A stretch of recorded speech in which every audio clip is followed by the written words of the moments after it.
एक महत्त्वाची बातमी, नाशिकमधील नामांकित बहुराष्ट्रीय कंपनीत महिलांवर विनयभंग।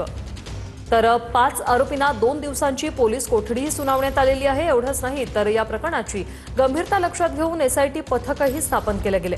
विनयभंग आणि अत्याचार प्रकरणात 6 आरोपींना अटक, आतापर्यंत 9 गुन्हे दाखल। दरम्यान या प्रकरणातील आणखी पीडित महिलांना तक्रार दाखल करण्याचं आवाहन करण्यात आलंय। तर दुसरीकडे नाशिकमधील नामांकित बहुराष्ट्रीय कंपनीतील महिलांचं धर्मांतर होत असल्याचं पडळकर म्हणतात।